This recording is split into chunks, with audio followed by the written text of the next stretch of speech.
Bismillahirrahmanirrahim. Assalamualaikum warahmatullahi wabarakatuh.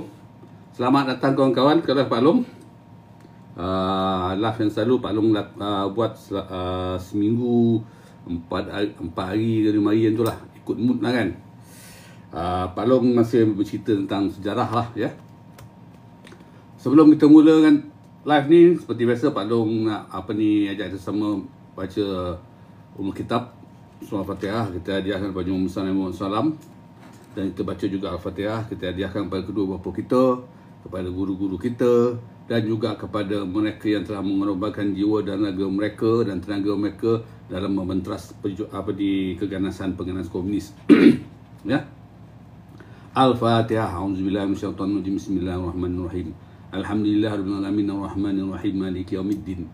Iyyaka na'budu wa iyyaka nasta'in. Ihdinas siratal mustaqim. Suratul ladzina an'amta 'alaihim ghairil maghdubi 'alaihim waladdallin. Amin. Selamat datang kawan-kawan. Sebelum tu Pak Long nak buat disclaimer awal-awal. Tujuan Pak Long buat cerita kisah Bintang 3 ni bukanlah kita nak memburukkan satu bangsa ke, atau nak memberi pandangan negatif pada satu bangsa, tidak ya. Cuma tujuan Pak Long ni nak menceritakan apa yang pernah berlaku di negara kita suatu masa dahulu yang memberi kesan yang amat mendalam ya dalam sejarah tanah air kita. Di mana banyak melibatkan nyawa, kehilangan nyawa, kerosakan harta benda ya, terhadap penduduk-penduduk di tanah Melayu pada suatu masa dulu. Bermula pada tahun 1948 kan, sampailah 1989. Untuk mengatakan tuan-tuan yang baru masuk, Pak Long sedang buat ni dah bab yang ke-8 ni, ke-8 atau ke-9, tentang kisah Bintang 3 ataupun kisah Parti Komunis Malaya. Saja Pak Long bawa cerita ni untuk kita sama-sama tahu apa yang berlaku di negara kita ya. The Prince dekat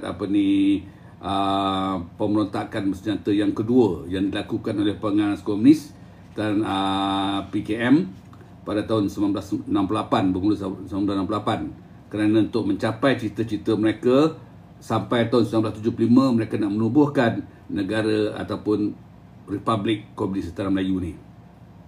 Sebenarnya kalau kita tengok dalam sejarah kan, Parti Komunis Malaya tidak pernah menyerah kalah. Dia cuma meletakkan senjata ya.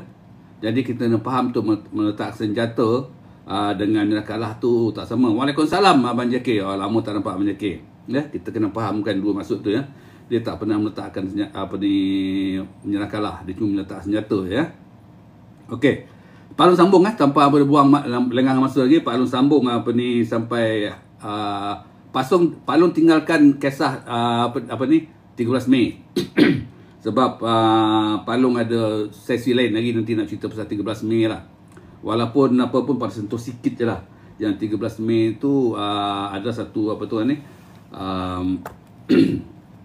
pertelingkahan ataupun pertemuan perkauman lah ya, perkauman di tanah Melayu kita pada yang berlaku pada 13 Mei tu.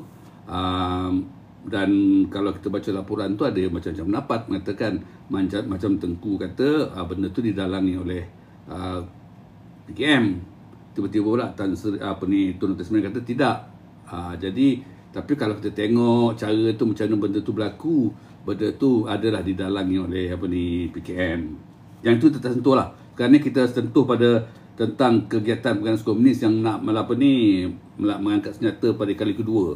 Kali pertama seperti tuan semua dah tahu pada tahun 1948 sampai 1960. Masa tu darurat. Lepas tu berhenti. Mereka kena pukulan teruk lah daripada Pakatan Keselamatan kan. Jadi dia bunuh ke sempadan Thailand sana. Dia concentrate lebih untuk memperkukuhkan lagi kedudukan dia orang lah. Sebab tamparan ni hebat berlaku, dan kira bagi saya dia kalah lah masa tu ya. Terima kasih Pak Tam, selamat datang Pak Tam. Jadi dalam masa tahun 1960 tu, selama 8 tahun dah begitu dia menyusun semula. Dia punya pergerakan tu lah, dari segi ketenteraan dia orang, dari segi yang anggota bawah tanah dia orang, dia susun semula. Dia susun sampailah waktunya, dia kata sudah tiba masanya untuk melakukan tindakan pemberontakan senjata kali kedua. Ini sebab apa? Benda ni semua ni didorong oleh macam Palung kata pada live sebelum ni, didorong oleh kemenangan yang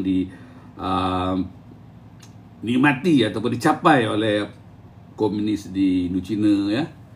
Jadi itu yang mendorong dia tu. Itu satu. Kedua, sebab tu dia kata tak boleh tunggu lama. Kalau lagi tunggu lama-lama, nanti Malaysia lagi makin maju. Bila makin maju, peluang dia nak memberontak susah lah. Sebab apa, rakyat makin lama makin mengalami ni, menikmati kehidupan ataupun kehidupan ekonomi yang lebih baik, kan. Kemudahan yang banyak ni kerajaan bagi. Jadi dia tak mau tunggu. Dia kata kita teruskan kita punya ni sama kepada penentangan kita pada kerajaan. Kenapa Tengku berlembut sangat kepada tak, kita selalu tak nak sebut benda tu sebab dah sebut sebelum ni.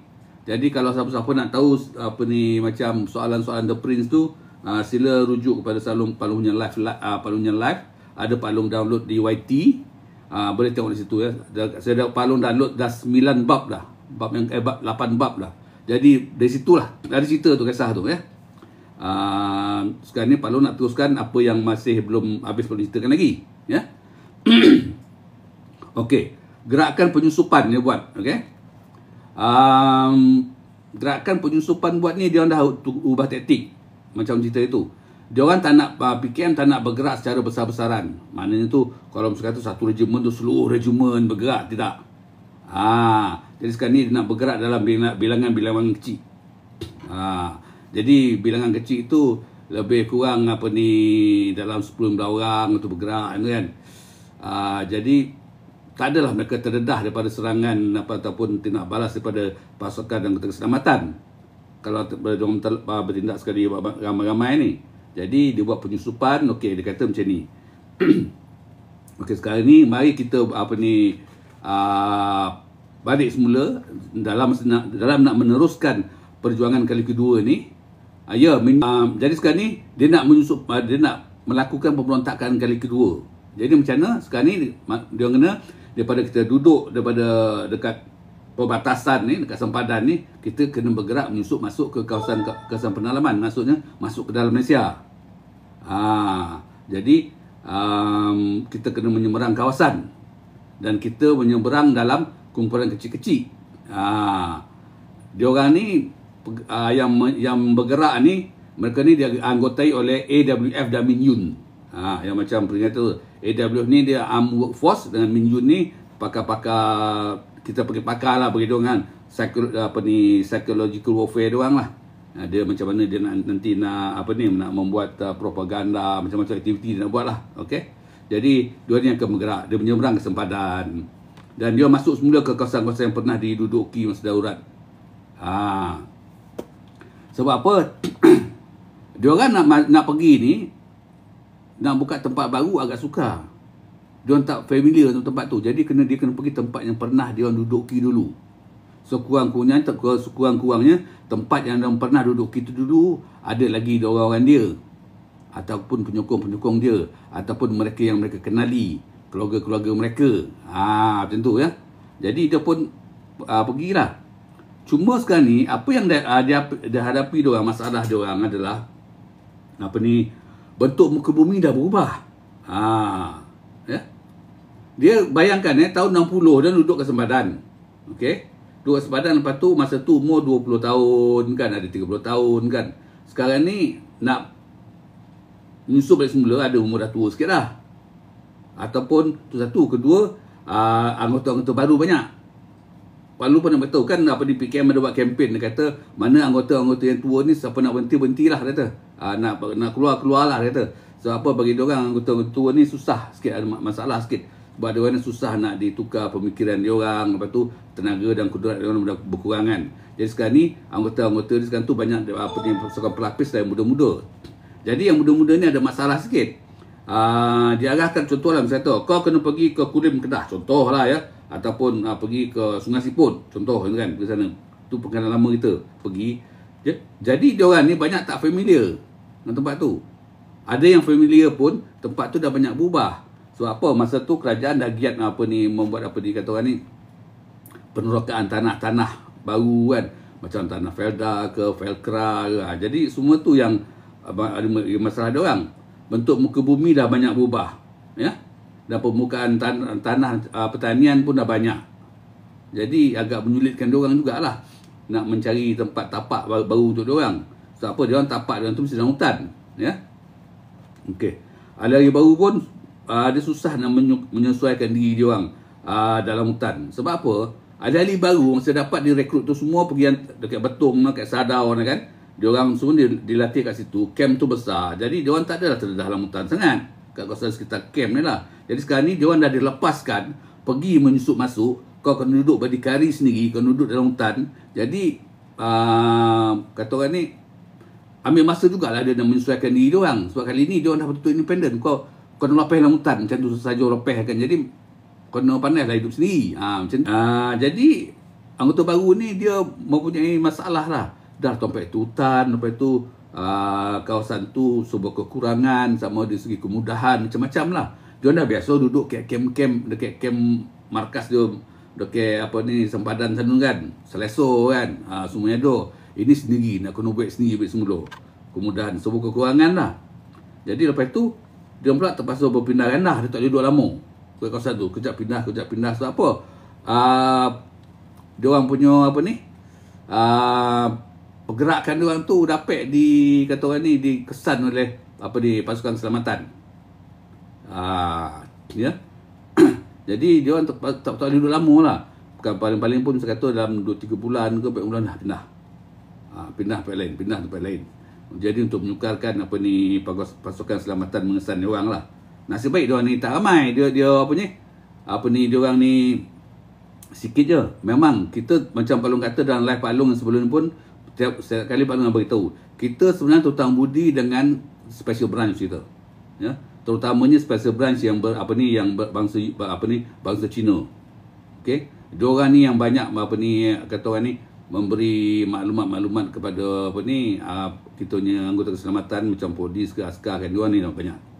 Diorang ni berani masuk dan tak kurang banyak mereka ni dapat tangkap yang hilang kena bunuh tu ramai, kita tak tahu berapa jumlah dia ya. Itu yang tahu cuma apa di PDRM yang tahu ya.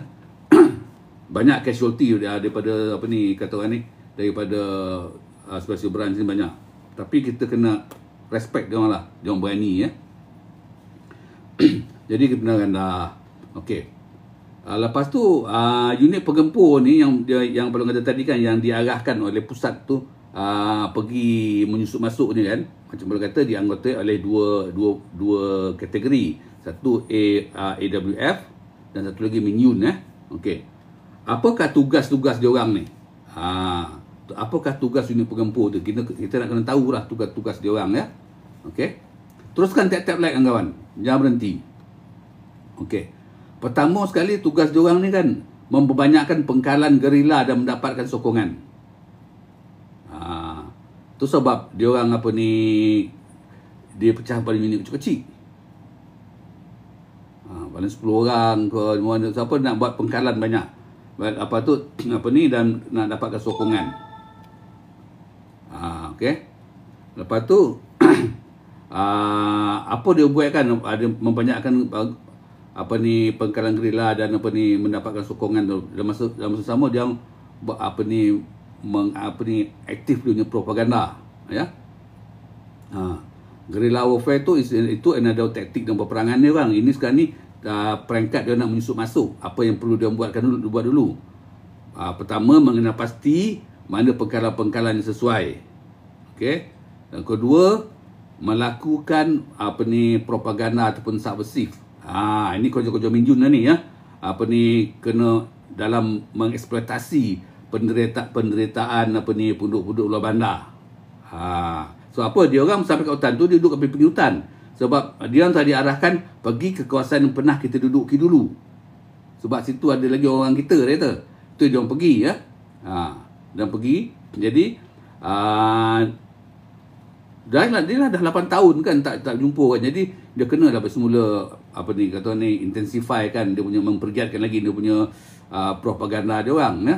Dia macam penduduk luar bandar ni kan, dia target dia orang tu macam penuai getah, peladang, petani, pembalak semua ni kan.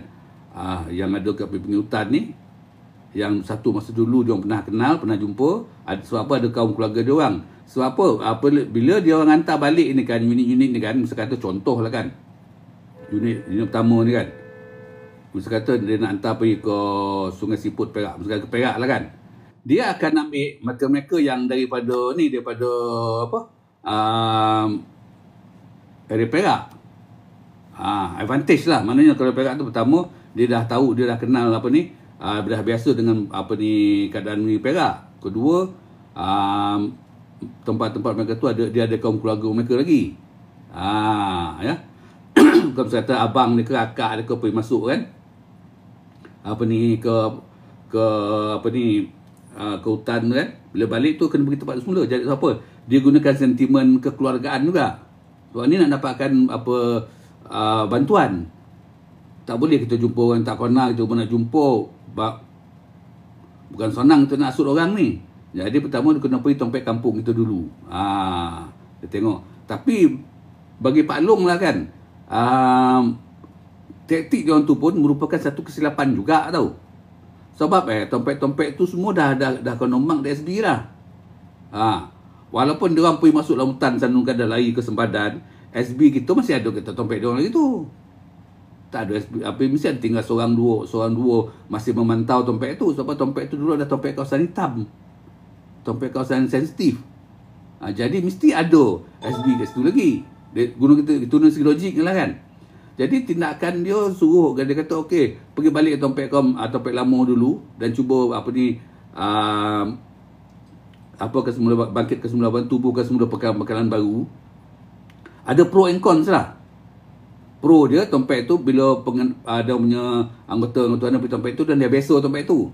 Dia biasa dengan kawasan tu, mungkin dia biasa dengan orang kat situ. Dia masih ada orang yang dia kenal ni kan. Tapi yang apa ni dia punya kon dia, tempat-tempat tu apa ni telah kata orang dah dipantau oleh polis dari SB. Ya. Waalaikumsalam. Jadi itulah dia punya pro and cons dia orang. Dia rasa dia smart tapi sebenarnya tak smart. Macam itulah. So apa dia beritahu, kita nak balik, kita balik tempat yang terbiasa. Contoh kalau kat Pilah, okey, Pilahnya orang kau kena pergi kat Pilah ataupun Sembang Potang, pergi ke Sembang Potang. So apa? Kau kenal kan ada adik-adik kau dua lagi kat situ kan. Senang nak dapat bantuan. Tapi dia silap. Kita punya apa ni SB kita takkan lupa. Ini tahu kawasan ni dulu pernah jadi kawasan hitam, masih dipantau juga sebab dia tahu bila komunis nak menyusup balik semula masuk ke dalam tempat kita apa ni ke tanah Melayu, dia akan pergi tempat yang dah biasa. Senang sikit nak pergi kerja. Kalau tempat tak biasa susah. Dan itulah ya. Jadi di situlah apa ni yang kata apa ni Min Yun dengan AWF ni dia menjalankan dia punya propaganda subversif lah ya. Lepas itu dalam masa sama juga apa ni diorang tugas dia ni ya, pertama membanyakkan pengkalan dan gerila tadi kan, pengkalan gerila dan mendapat sokongan rakyat. Kedua, melakukan serangan hendap. Dia buat serangan kecil-kecilan lagi masa tu ya. Serangan kecil-kecilan. Dia sebab apa dia nak buat serangan hendap ni? Sebab apa? Dia orang tak senjata tak banyak atau bantuan senjata tu susah. Ada lagi ke kawasan hitam sekarang? Tak ada pula dah sekarang ni. Dulu ni cerita tahun 60-an ni Prince ya. Jadi tujuan dia buat serangan hendap tu apa? Dia dia melakukan serangan hendap. Kat mana? Kat sasaran tentera yang polis yang lemah. Yang lemah tu maksudnya tak ramai orang lah kan. Itu kan. Tak ramai anggota situ. Kat pengkalan perkasan selamatan, konvoi-konvoi dan peronda. Dan kata ni balai-balai kecil dan pos-pos kecil. Jadi kita nampak kat sini Min Yun dengan AWF ni dia work hand in hand. Pasukan penggempur ni lah ya. Pasukan penggempur ni dia work hand in hand. Min Yun ni kerja dia mencari maklumat. Dia mencari maklumat, dia buat rekrut orang. AWF ni kerja dia nak attack menggunakan senjata. Tujuan dia kan dapat rampai buat lari senjata, Sebab dia orang bekalan senjata tak ada, tak banyak. ya. Sebab bekalan daripada dia punya kata orang apa dia panggil so called dia punya big brother dia orang tu kan, daripada PKC ke apa tu, tak susah nak sampai. Sebab tempat kita ni terjaga kan, perairan kita ni terjaga, ya. Okey. Itu yang kedua lah, dia melakukan serangan-serangan dap lah, kerja pasukan penggempur ni, ya. PKC sibuk. PKC sibuk tak sibuk pun, macam mana diorang ni sebenarnya bengang tu orang PKM tu. Orang lain semua dah berjaya, kau tak berjaya lagi. Itu dia orang apa tu. Lagi satu, dia nak menyampaikan senjata ni, hantar senjata susah. Sebab masa tu PKC dengan Vietnam ni kan dah ada kata ni, dah ada pergeseran, ya. Komunis Vietnam ni dia dia lebih mirip kepada Soviet, ya. Jadi dia orang orang Vietnam, komunis Vietnam dengan penduduk Vietnam keturunan Cina ni ada pergeseran. Itu sebab itu banyak pelarian Vietnam tu. Sebenarnya pelarian Vietnam tu adalah mereka ada keturunan Cina, Vietnam keturunan Cina, okey. Lepas tu apa lagi kerja dia orang? Functional pertama tadi membanyakkan pengkalan gerila dan mendapatkan sokongan rakyat. Kedua, melakukan serangan hendap. Itu function dia orang, tugas-tugas dia orang. Ketiga apa? Ketiga, melakukan kerja-kerja sabotaj. Ini kerja dia orang. Apa dia buat, ya? Sebab dia dah mula dah, sebab kemasukan dia orang, penyusupan dia orang dah mula datang banyak, ramai kan. Jadi masing-masing ada tugas masing-masing, okey. Dan macam contoh lah, yang paling tengok yang paling banyak, yang kerja paling borek sekali lah kan, PKM yang berada, yang telah ditugaskan di negeri Perak, Kedah dan Perak. Tugas dia borek, ya. Sebab apa? Masa tu kerajaan sedang giat membuat pembangunan ekonomi lah, ataupun projek-projek yang pertamanya projek tu untuk tujuan keselamatan, keduanya untuk menaikkan taraf ekonomi rakyat lah, ya. Okey. Jadi salah satu tugas dia kerja-kerja sabotaj. Ini kerja dia orang lagi, ya. Diorang apa saja projek pembangunan luar bandar kerajaan kan, akan dia akan sabotaj. Sama ada side project tu ke, jentera-jentera ke, sarana peralatan kan. Tu memang jadi dia punya aim lah, target dia orang tu, dia nak attack. Itu kerja dia. Kalau macam sebab apa dia buat macam tu ke apa? Dia nak melenyapkan lah, dia nak explore lah tentang sebab apa dia sekarang ni, dia orang dalam dia orang punya subversive dia orang, propaganda dia orang mengatakan keadaan sosial ekonomi penduduk luar bandar tengah teruk, ya, tak seimbang lah dengan pembangunan di bandar. The Prince ini perlu nak cerita lah. Dia panggil kumpulan gagas bersatu dia orang, itu dah ada lah, itu memang kerja dekat luar. Itu perlu nak cerita lah, ya. Target dekat luar. Ini cerita masa ni, ini yang kedua. Apa yang dilakukan, yang pementakan senjata dia yang kedua ni, apa yang dilakukan kata orang ni, dia ikut priority lah. Okey, nak menunjukkan pada kerajaan yang diorang telah bangkit semula tau. Itu pertama sekali nak buat itu. Jadi bila dia sampai ke pinggir bandar, dia mengeksploitasi pemikiran rakyat tu, tentang kemunduran sosioekonomi yang tak sama taraf kan. Jadi kerajaan melupakan penduduk luar bandar. Tu semua dia punya, kata orang ni, dia punya modal-modal dia lah, nak menimbulkan rasa tak puas hati rakyat, rasa kemarahan rakyat.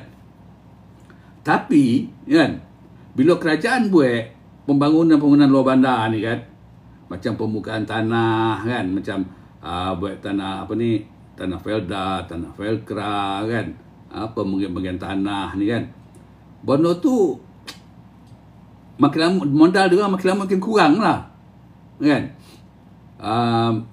Misal kata dia nak nak sud kawasan Tompek Terpunci tu kan, tiba-tiba dah ada Felda, orang semua dah masuk Felda, masing-masing dapat tanah, kan. Dan masing-masing ada sumber pendapatan. Jadi modal dia orang untuk pengaruh rakyat makin lama makin sikit. Itu yang dia tak bagi can tu. Mana-mana projek tu dia orang kena buat. Projek tu dia orang kena buat. Jadi itu tempat tu dia kacau tu, diganggu tu. Nak bagi maknanya dia tak ada choice lagi di mana dia kena buat kerja-kerja sabotaj. Kalau macam tempat peladangan baru ataupun tanah rancangan baru ni kan, macam-macam lah kalau dia buat yang tu. Dia sabotaj store ke bekalan, dia macam-macam dia buat untuk menakutkan rakyat pula lah. Okey, lepas tu dia banyak projek-projek macam projek empangan, projek Lebuh Raya Timur Barat, empangan Temenggu, Banding tu kan, Kenyir semua kan. Jadi projek-projek ni pun jadi sasaran dia orang. Masa tu kan apa yang dapat tahu lah kan, kira teruk tau, kena sabotaj. Jentera-jentera berat ni disabotaj. Yalah, siang kau jual lah, tak apalah, dia biar siang kau jual. Malam masuk dia bomnya, dia apanya, banyak tu. Macam terutamanya macam Lebuh Raya Timur Barat. Tu memang teruk kena sabotaj masa tu. Ya. Lepas tu macam projek-projek kerajaan pula dah intensify, mempergiatkan lagi pembangunan luar bandar kan.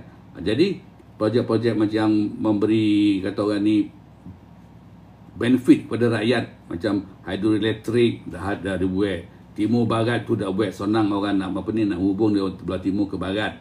Lepas tu apa lagi dia buatnya? Macam Felda dah ada, Felkra dah ada kan. Jalan-jalan baru semua dah ada buat ya. Lepas tu ladang-ladang pertanian yang lain macam ladang Tobu dekat Perlis tu, dekat Cuping tu ya. Dekat Padang Terap tu. Itu sebenarnya kan, ladang-ladang tu dia buat tu salah satu usaha kerajaan untuk mengekang pergerakan komunis tu. Bukan saja-saja. Di samping segi ekonomi itu maknanya membagi kepada pekerjaan pada rakyat kan. Di samping tu nak, kata orang ni, dia nak hapuskan tompek-tompek dia orang tu, tompek-tompek Keminih ni. Tentera berjaga kira tu ada. Di sempadan semua tentera berjaga. Jadi macam ladang-ladang, macam ladang Perlis kat Cuping, dekat Kedah, Padang Terap, dekat Negeri Sembilan, ke Aitam tu semua tu, walaupun kita nampak dari segi apanya adalah kata orang ni pembangunan ekonomi lah, tapi sebenarnya dari segi security pun ada. Untuk kata menghadkan pergerakan komunis ni. Okey. Tu. Jadi 3 kita dah kenal pasti tugas-tugas utama pasukan penggempur ni. Palu ulang balik, yang pertama tu membanyakkan pengkalan gerila dan mendapatkan sokongan rakyat, ya. Yang kedua melakukan serangan sabotaj. Melakukan serangan hendap kepada anggota-anggota keselamatan. Kedua, melakukan sabotaj kepada projek-projek pembangunan luar bandar kerajaan. Tu kerja dia orang. Yang compact dia nak mewujudkan rangkaian simpanan makanan dan perubatan. Maknanya kan tompek-tompek dia kena pasti tu dah siapkan. Dia buat tompek simpanan makanan, perubatan, apa-apa kelengkapan lah ya. Macam dia dah adakan rangkaian semua tu. Itu tugas-tugas anggota penggempur lah, yang dianggotai oleh AWF dengan Minyun tu. Diorang dah macam makanan mana dapat? Dia dapat daripada penyokong-penyokong diorang yang ada dulu. Walaupun masa darurat kan, Nabi darurat kan bunuh ke sempadan Thailand, tapi masih ada lagi dia punya sympathizer, dia punya orang yang simpati dengan perjuangan dia orang, masih ada lagi. Tu dia balik semula tu, dia minta balik lah bantuan tu, makanan kan. Jadi mewujudkan tempat simpanan makanan dan perubatan tu Macam orang kata makanan tu di mana dapat? Makanan tu dapat daripada penyokong-penyokong dan dulu, okey. Dan juga pada orang biasa, walaupun orang tu tak tidak mau menyokong perjuangan komunis, tapi dia terpaksa. Ya, macam orang di kampung tu dia terbagi pada dua tau. Satu memang penyokong-penyokong dia orang. Ya. Ada yang join Prince, ada yang join. Ada. Ya. Satu daripada penyokong-penyokong dia orang, satu lagi pada penduduk-penduduk yang duduk di kawasan-kawasan pendalaman tu secara paksa. Nak selamat, nak apa kena bagi. Yang satu lagi ni mana bagilah, dia support kan. Jadi makanan-makanan ni kan dan perubatan ni dia cari tompek-tompek yang dia dah kena pasti tau. Dia buat dia buat lubang lah. So dia masukkan, dia simpan dalam tu. Apa sebab dia buat macam tu? Rangkaian simpanan makanan perubatan tu, nanti bila kalau dia orang terdesak nanti kan, dia tak keputusan makanan. Dia orang dah belajar daripada kesilapan dia orang masuk perjuangan pertama tu. Perjuangan pertama dulu, mula-mula dulu, dia main makanan, orang support, lepas tu dia power orang, prasugut, tapi dia tak buat simpanan, tak simpan. Yang ni sebelum kata orang ni yang dia punya unit drill line turun lah, sekarang line turun, tentera dia line turun tu kan, dia dah siapkan rangkaian dah. Tompek tu tak diusik selagi dia masih ada makanan banyak. Tapi bila dah tak ada makanan, baru dia ambil situ nanti. Itu cara dia orang dia nyimpan tu kan. Jadi digunakan bila makanan dia orang benar-benar bila dia orang dah benar-benar terdesak dan makanan habis, baru digunakan stok makanan yang simpan tu. Tu cara dia orang. Dia pandai lah, kira ada plan B dia orang lah. Dulu tak ada dah. Dulu dia main kata orang ni, kes pagi makan pagi, kes petang makan petang je. Sekarang tak, simpan. Dia dah pandai menyimpan, dia pandai menabung ya. Tapi walau macam mana pun, hasil daripada resikan SB kan, banyak juga tompek-tompek tu telah selongkar, telah dimusnahkan. Okey. Jadi misal kata kalau 100 dia buat tu kan, kurang-kurang 30-40 dah banyaklah terbongkar. Okey. Jadi tugas yang kelima apa? Tugas yang kelima adalah merekrut anggota baru. Ini yang dia nak intensifikan. Macam mana cara dia rekrut tu? Itulah tadi tu yang macam ada kau cakap tu. Dia orang cari dia punya sasaran dia orang. Mana kumpulan sasaran dia orang. Okey, yang senang nak dapatkan ahli-ahli baru. Ya. Pertama, kumpulan sekerja. Tetik lambung lagi, masih tetik lambung juga lagi. Sebab apa? Dia tak dapat nak cari kata orang ni idea baru. Itulah dia. Kau nak ramaikan kau punya keahlian, kau kena balik semula masuk semula ke satuan sekerja. Satuan sekerja ni banyaklah satuan sekerja. Macam semalam baru cerita kan, macam-macam satuan sekerja tu. Tu satu. Lepas tu dia tengok lagi apa? Persatuan-persatuan belia dan kebudayaan. Satu lagi adalah sekolah-sekolah. Jadi dia mulalah buat propaganda dan manipulasi pemikiran rakyat kan. Kebanyakan dia punya target tu adalah pemuda-pemuda bangsa Cina. Maaf ya maklum, bukan bersifat perkauman, tidak. Tapi kenyataannya masa tu memang yang banyak memberi sokongan perjuangan komunis itu adalah kaum Cina ya. Okey. Jadi macam mana cara dia bertindak tu? Dia bertindak tu sama ada dia buat sendiri perseorangan, dia masuk satu-satu ataupun daripada pertubuhan. Tu cara dia orang macam pelong kata tu lah, dia ni dipanggil grup ni dia panggil Barisan Bersatu tu. Siapa yang dekat luar ni dia panggil Barisan Bersatu. Barisan Bersatu ni adalah mereka yang berpemahaman komunis yang ada kat luar. Anggota bawah tanah lah, senang kita panggil. Anggota bawah tanah ya. Dia orang ni yang giat untuk merekrut anggota baru ni. Meramaikan orang pengambilan dan betul mencari banyak sokongan dia orang ni ya.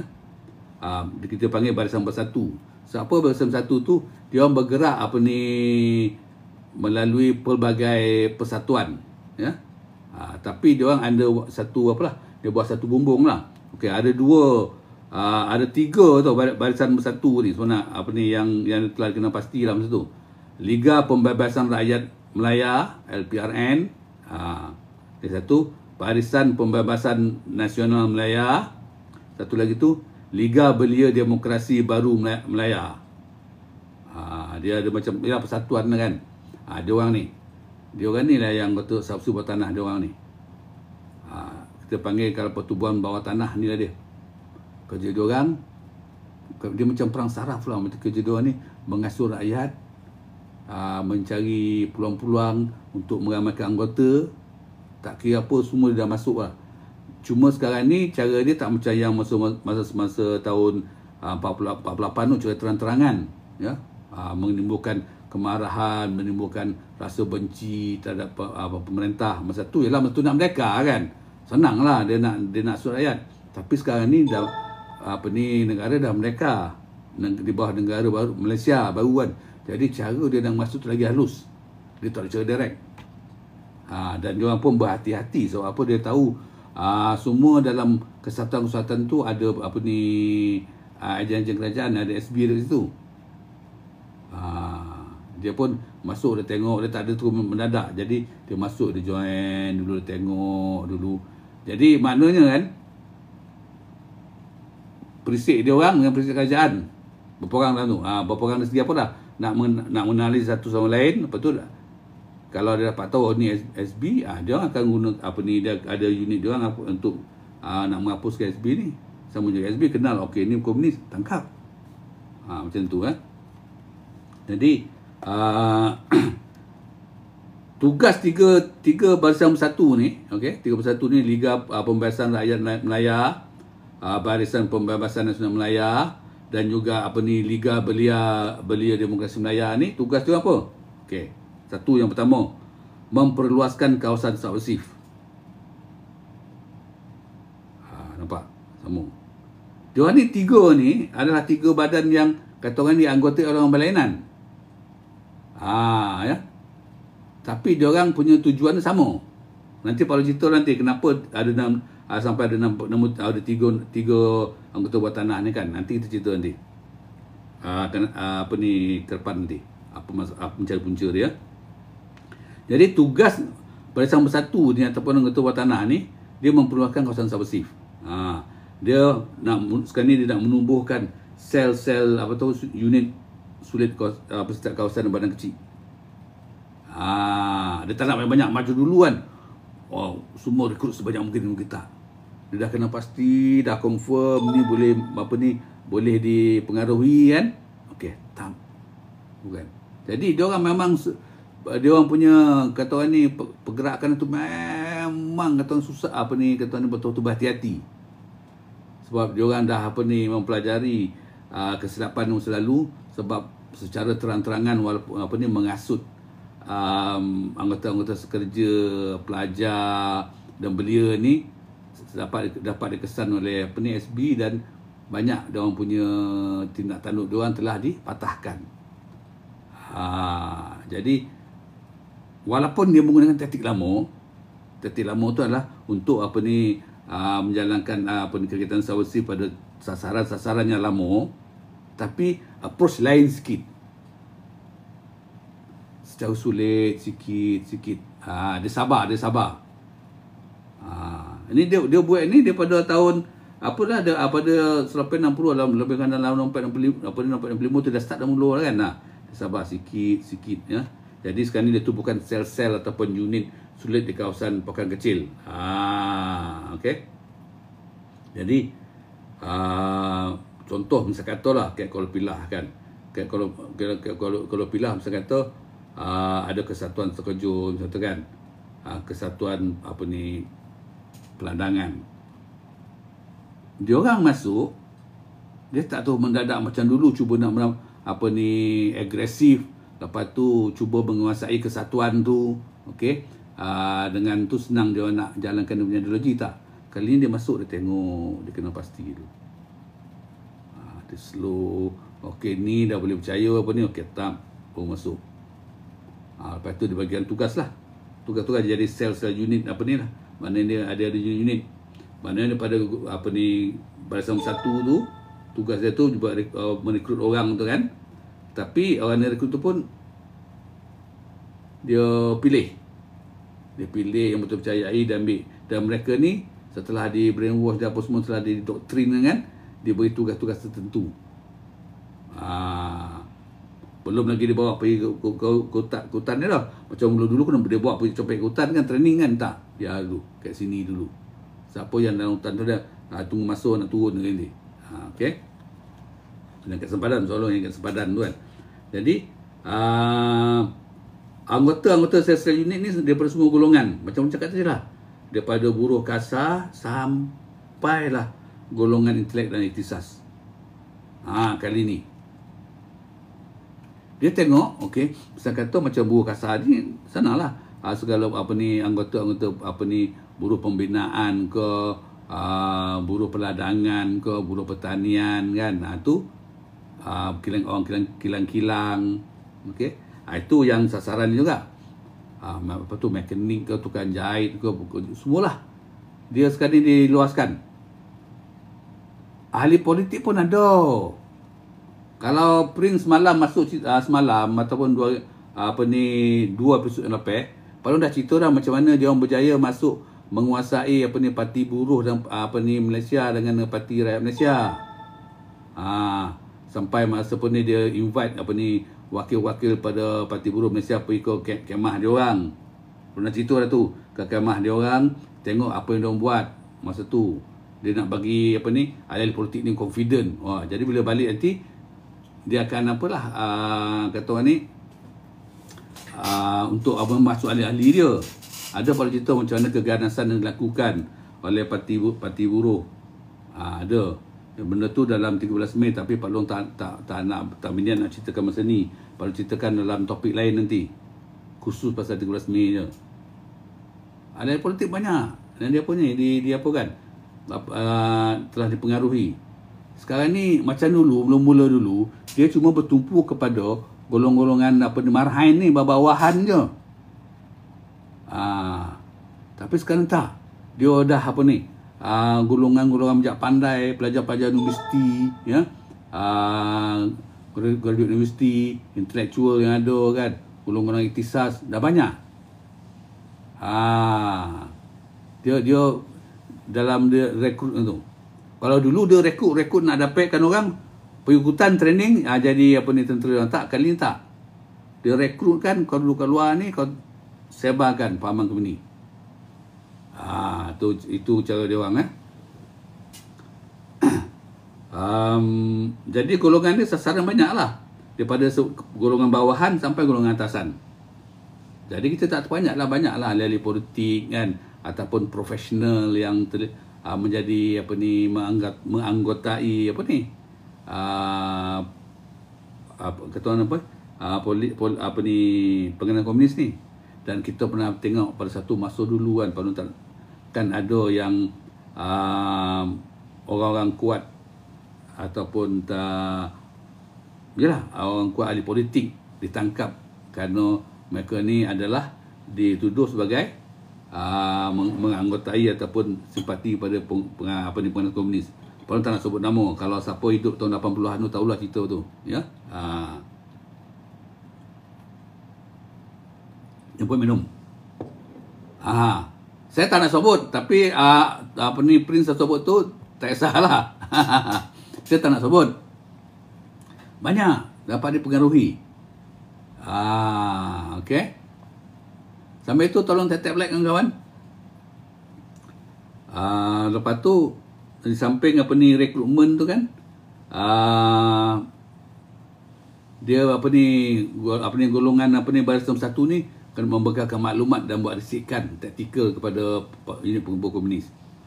Dia orang ni kalau kerajaan pun ada SB, dia orang pun ada SB dia orang juga. Dia orang ni yang bagi maklumat pula. Pasal maklumat keselamatan kan, anggota keselamatan itu kat mana, berapa ramai keahlian dia orang, waktu bila dia punya timetable dia apalah, semualah dia cari, dia tengok. Dia pun ada juga, ya. Jadi dia buat risikan taktikal kepada unit penggempur. Ada orang ni kat luar ni. Kira lagi bahaya. Memanglah dia tak ada membunuh, tapi dia bagi maklumat yang diberikan tu boleh apa ni lah. Yes, Tan Sri Ghazali memang all out mengapakan ni. Ada apa ni, Tan Sri Ghazali yang menamakan dia sebagai unit penggempur. Ya. Kalau nak cerita semalam lah. Okey. Lepas tu dia membekalkan apa lagi? Makanan dan kelengkapan logistik. Ini dah tugas-tugas Barisan Bersatu ni, ya.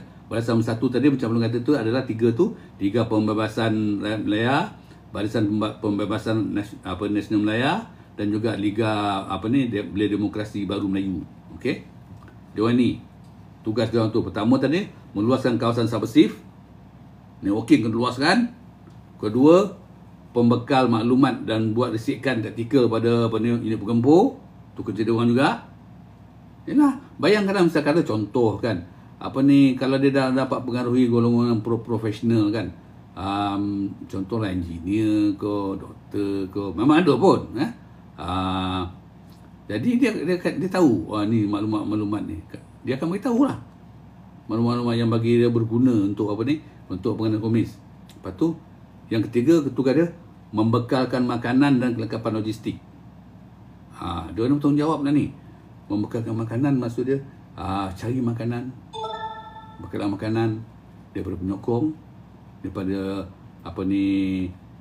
bekalan makanan dari situ mana makanan, perubatan, uniform, okey. Lepas tu komponen-komponen yang boleh buat bom ni, buat senjata, semua kerja dia orang tu bekalkan. Jadi maknanya kan, itu kata Palung kata tadi, dia orang telah berjaya menguasai mereka-mereka yang level various level lah. Maknanya pihak profesional pun ada, yang engineer pun ada, dapat dia kuasai tu, dia boleh buat bom, ya.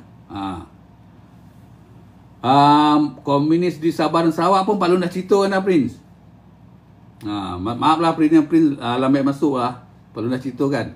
Kalau Prince nak tengok, Prince tengok dekat pergi YT, tengok tajuk dia Kisah 93 Palung punya. Ada situ boleh cerita kan. Ya. Kisah di Sarawak tu, macam mana penglibatan dia orang, macam mana dia bergabung dengan pasukan komunis Kalimantan Utara. Semua Palung ceritakan dah. Ya. Siapa yang dapat dapat dia mempengaruhi. Sama juga macam di Tanah Melayu ni, yang dapat dipengaruhi, parti-parti mana telah dipengaruhi dan diresapi oleh pengenas komunis ni, semua ada, ya. Okey. Jadi yang keempat tugas dia tu rekrutmen lah, macam sokongan keuangan tu. Ini yang kata orang ni yang paling utama sekali ni. Nak dapatkan sokongan keuangan, mana-mana nak cari. Kalau macam dulu dia main power je, bayar sekarang tak. Sekarang ni macam-macam dia buat tu. Daripada yuran persatuan, pungutan pada ahli-ahli yang penyokong dia orang, yang telah simpati dia orang kan. Lepas tu dia buat perniagaan. Perniagaan tu dia ada businessman lah, dia buat perniagaan sendiri. Sebab nak cari keuangan, mungkin dia buka restoran ke, ya. Dia buka workshop ke, ya. Perniagaan yang kata orang ni yang didominasi oleh kaum Cina lah. Dia dah ada lah. Jadi nak cari sumber kewangan, dia dah siap untuk semua tu. Semua ni dia belajar daripada kesilapan dia orang masa ni lah. Masa tahun 48 sampai tahun 60 tu. Masa tu dia orang sibuk dengan dia kononnya dengan perlembagaan dia boleh menguasai lah. Tapi setelah tu dia perasan dia tersilap. Ya. Sejuk komunis ni gagal tembus di Kelantan. Bukan saja di Kelantan, di Tanah Melayu pun gagal. Palung dah cerita dah apa sebab kegagalan dia tu. Palung dah cerita dah. Bukan saja di Kelantan Terengganu. Tapi sebenarnya masa dia gelombang kedua, peringkat kedua ni, dia berjaya meresap masuk ke 3 negeri. Perak, Kedah dan Kelantan. Ya. Okey. Jadi sekarang ni sumber kewangan ni macam-macam lah. Perniagaan, tu peras sugut dan rompakan pun banyak. Dia dah banyak, katakan ni, dia dah banyak sumber pendapatan dia orang. Okey. Lepas tu apa lagi kerja-kerja dia orang ni, anggota bawah tanah ni. Okey, yang kelima melakukan angkara keganasan terhadap anggota keselamatan. Ini pun dia orang punya kerja dengan ni.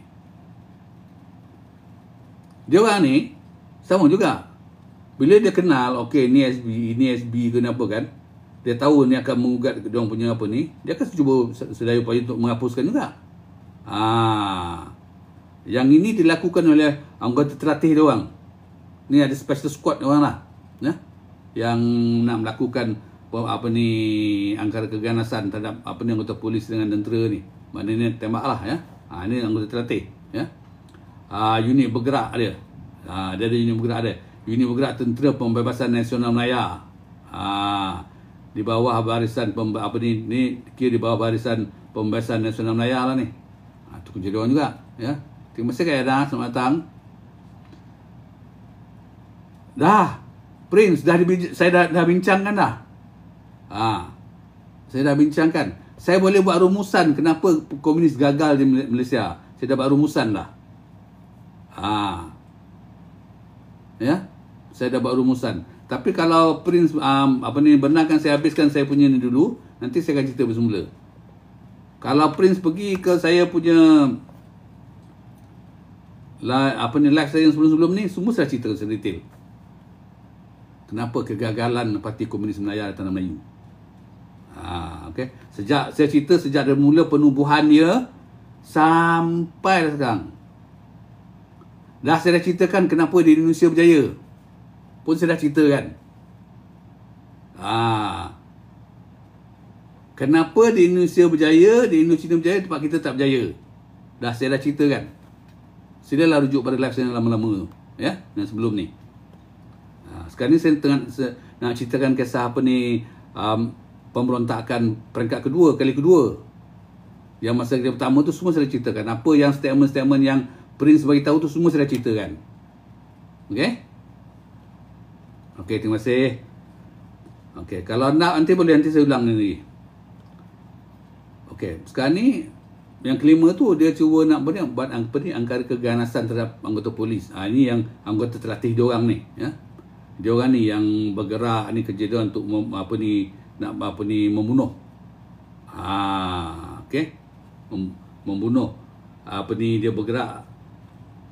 Dia bunuh anggota SB, anggota tentera, PDRM, melancarkan serangan hendap terhadap pasukan belusutan, ATM, okey, serangan roket kepada pengkalan-pengkalan terpencil tentera. Ini kerja dia orang ni, anggota terlatih dia orang. Okey. Okey, cerita sekarang ni dia selepas 1969 dia kata okey, it's time for us kata melakukan serangan. Dia kata, ya. Dia kata macam tu. Sebab bagi dia orang tak boleh tunggu-tunggu lagi dah. Kita kena bergerak dengan cepat. Jadi kan, serangan yang pertama dia mulakan apa tu? Keganasan pertama dia mulakan pada tahun 24 Julai 1969. Itu adalah keganasan pertama dia lakukan selama ni dia mendiamkan diri, je kan.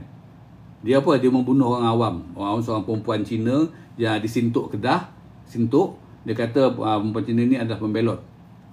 Bagi bagi maklumat pada kerajaan kot. Itu tindakan pertama dia. Okey. Lepas tu lebih kurang dalam 3 hari lepas tu dia buat serangan hendap kepada pasukan selamatan yang datang menyiasat kes tu. Itu keganasan yang dia dah mula melakukan keganasan dah. Lepas tu 25 bulan 10 tahun 69 dia dah mula pasang PU api kat Jalan Raya Changlun ke Sadau. Kat Jalan Raya dia pasang PU api. Dan dia cuba juga menyerang pasukan keselamatan itu, tapi gagal lah. Tapi yang PU api itu dia pasang. Tu 25 bulan 10 dah mula dah. 10 bulan 12 dia dah meletupkan jawatan kereta api dekat Kok Mak berdekatan dengan Padang Besar. Ni dia dah mula tunjukkan keganasan ni lah. Dia bom jambatan kereta api tu. Lepas tu dia sebarkan salah. Lepas tu dia pasang bendera. Dia nak menunjukkan kepada kerajaan kan yang dia dah mula nak berontak. Dan menunjuk pada rakyat daripada penyokong-penyokong diorang yang diorang dah serius untuk bergerak dan memberontak. Okey. Lepas tu 14 bulan 12 tahun 1969 dia dapat nyusup masuk ke Padang Besar, dia sempat nyusup masuk Padang Besar. Sebelum ni jambatan kereta api ke Padang Besar tu dia bom kan. Okey. Lepas tu dia menyusup masuk Padang Besar kan, dia boleh ditembak kepada polis tu. Pam. Lepas tu lari lah. Maknanya konon-kononnya amaran lah kepada pihak berkuasa masa tu kan, that dia orang dah bangkit. Apakah motif serangan dia orang tu? Motif serangan dia orang tu pertama ingin membuktikan kesungguhan dia orang untuk melancarkan pemberontakan. Dia nak bagi tahu pada kerajaan dan kepada rakyat Menanjung masa tu dia orang serius. Nak melakukan pemberontakan. Lepas tu kedua, dia nak cuba menaikkan semangat dan merangsang semangat penyokong-penyokong dia orang. Okey. Supaya kata ni berjuang dengan lebih bersemangat lagi. Maknanya bekerja dengan lebih bersemangat lagi. Yalah tengok kita dah melakukan, kita punya tentera, kita punya unit tentera itu dah melakukan gerakan-gerakan bersenjata lah. Jadi nampak dah serius. Jadi kita yang kat bandar ni, kat pekan ni, kat kampung-kampung ni pun kita kena buat serius juga untuk bekerjasama dengan gerakan bersatu untuk mencapai yang punya matlamat tu. Dia orang pun itu tujuan dia maknanya. Tapi kan taktik tu tak lama tau. Taktik nak mempamerkan kekuatan tu dan keandalan dia orang tu tak lama, sebab pasukan keselamatan kita pula mempergiatkan operasi dan banyak kejayaan dapat kerajaan. Kau nak buat ni, kau nak tunjuk kuat, silaplah dia kan. Kita pun ramai askar, kita ramai, polis kita ramai, dan maklumat yang kita dapat daripada OSB kita ni membantu pasukan keselamatan untuk kata orang ni bertindak balas. Dia tengok, tak boleh. Inilah kerja dia. Kalau kita nampak siapa kalau bersama Pak Long pada awal itu lagi pada tahun 48 situ tu kan, dia punya kerja ni kan, komunis ni kan, cara dia try and error. Dia bukan kaji com dalam ni entah. Dia try and error. Kedua, dia tak ada plan A, plan B, tak ada.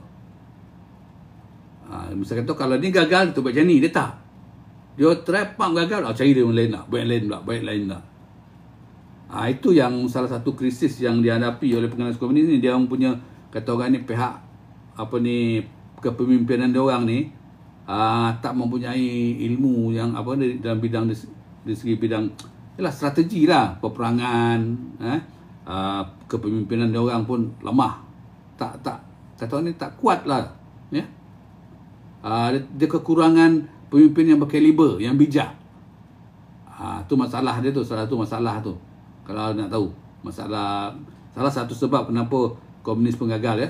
Kawan-kawan, tolong tap like, teruskan tap like,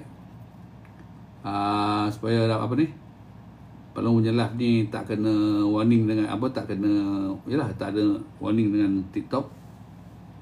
Okey. Lepas tu dia tukar teknik, dia ubah taktik lagi. Lama. Apa taktik dia sekarang ni?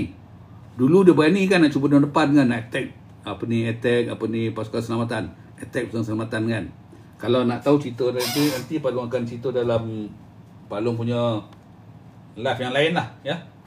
Macam mana lebih detail lah macam mana dia orang buat tu kan, dalam RMD, dalam membasmi komunis, asalkan komunis ni. Tu ceritalah, ya. Apa ni orang pen? Saya doakan Apam supaya lulus ujian. Doa. Saya bukan ustaz, ya. Okey. Jadi bila dia orang, terima kasih Apam, ya. Mudah-mudahan saya doakan Apam berjaya dalam ujian Apam. Mudah-mudahan insya-Allah. Jadi kan, dia ubah taktik semula. Kita ni nak buat agresif ni, kita asyik kalah ni banyak kan. Buat tu tak kena, buat ni tak kena. Yalah, mula-mula tu boleh lah. Kau pergi bom kawasan jambatan kereta api. Tapi lepas tu kena balik. Jadi kata, tak boleh. Sekarang ni kita buat macam ni. Kita cuba mengelakkan dari bertembung dengan pasukan keselamatan. Jadi kita kena berhati-hati. Supaya pergerakan kita tak dapat dikesan. Dia dah tukar pula lah. Jadi taktik baru taktik macam mana tu kan benda tu. Itu taktik tu maknanya main tangkap muat je. Lepas tu dia konon-konon kata taktik baru dia kata menyusup masuk lebih jauh ke dalam kawasan. Oi, selama ni kita main dekat Kedah, kat Kelantan, kita pergi ke dalam lagi. Dia tu. Kita kena kuasai kawasan pendalaman Kedah, Perak dan Kelantan lagi. Nampak tak? Taktik sama. Macam mana tahun 48, itu tahun 68. Okey. Tapi itulah, dalam dia orang tengah sibuk menyusun apa ni, dia orang punya plan tu kan untuk memberontak ni kan. Dia orang perasan tu, asyik segala plan dia orang ni kan selalu gagal. Dia dah mula dah. Tak kisahlah regimen yang mana buat pun kan, kebanyakan dia orang punya apa ni gagal. Serangan rap yang cuba dia nak buat pun banyak tak menjadi. Ada sebab jadi, tapi banyak tak menjadi. Lepas tu dia tengok kan kawasan-kawasan apa ni, tempat simpanan makanan dia orang kan banyak terbongkar. And then lepas tu tempat dia orang dalam hutan ni kan banyak dapat dikesan. Macam mana ni kan? Jadi dah timbul perasaan syak wasangka oleh pemimpin pusat. Pemimpin pusat dah syak wasangka, dah kata, dia kata kita punya apa ni unit, kita punya parti kita ni telah berjaya diresapi ataupun dimasuki oleh special branch. Memang pun tu sebab paling puji lah special branch kita yang masa Cina ni kan, dia cukup berani tu, dia sanggup masuk ke dalam tu, join komunis tu. Betul-betul mengadai nyawa betul dia orang tu, ya. Di samping tentera kita dan polis kita kat luar ni, dia orang sendiri pergi, siapa nak cari maklumat. Usaha dia orang ni yang banyak menggagalkan apa ni tindakan-tindakan pengganas komunis. Okey. Jadi dia tak rasa pusat apa ni pihak apa ni ahli jawatan kuasa tertinggi PKM dah rasa bila dia bincang dengan dia orang kan, Cimpeng and the group lah, orang atas ni kan. Dia kata kemajuan kita dalam apa ni proses kita nak membuat pemberontakan senjata yang kedua ni ada macam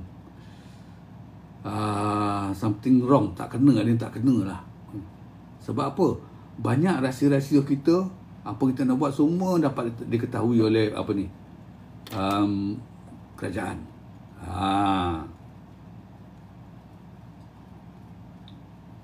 Jadi kan macam mana benda ni boleh berlaku? Dah bincang-bincang tu, salah seorang kata, aku rasa mesti ada pembelot ataupun ejen kerajaan terdapat masuk dalam organisasi kita. Tidak, macam mana dia boleh tahu? Lepas tu dia fikirkan, okey, boleh terima. Tapi siapa dia? Takkan kita semua ni. Dia kata memanglah kita, mana ahli kita yang daripada tahun yang masuk tahun 48 sampai tahun 62 atau 60-62 kan. Kita kenal dia orang. Itu ada ahli yang sama-sama lari daripada dia kejar oleh British dulu. Tahun 48 tu, Jun 48 tu, kita masuk ke hutan. Tak mungkin yang ini jadi apa ni pemelot. Jadi apa ni talang dua muka, tak mungkin. Sebab kita kenal dia orang pada awal lagi. Cimpeng lah, Syed Madin Rosidi, yang lain-lain, Chong Chow semua tu kan, dia kenal. Kita kenal dia orang. Mustahil dia orang ni yang buat. Dia kan tu. Jadi macam mana? Kita kan ada buat apa ni proses, kata orang ni, pengambilan ahli-ahli baru. Okey. Kita tengok daripada ahli baru tu pada tahun 62 ke atas. Kita tak kenal dia orang. Ni semua ni hasil daripada rekrutmen apa ni kita punya anggota bawah tanah kita, apa ni golongan apa, gabungan satu bersama satu kita. Yang ini dia kata qualified dan hantar training sini, masuk training.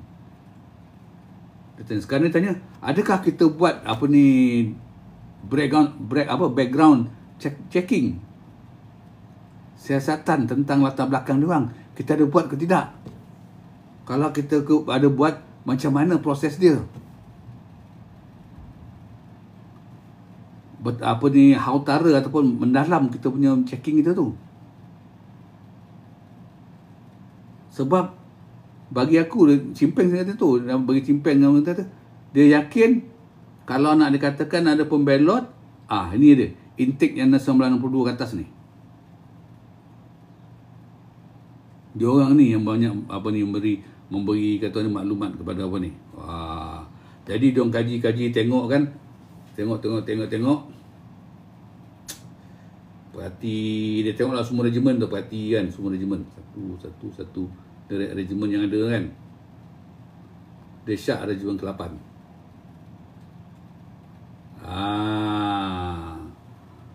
So, apa dia kata regimen ke-8 ni apa ni, banyak adik dia semua ni baru-baru. Jadi dia panggil lah komander regimen ke-8.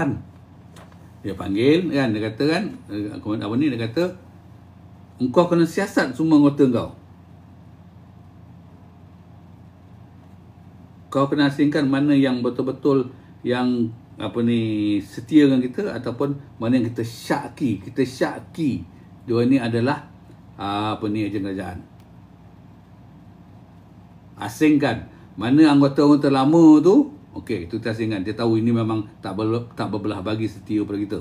Tapi anggota-anggota baru ni, lepas tu dia bagi arahan lagi. Dia kata, okey, anggota baru ni dia nak apa ni, buat laporan.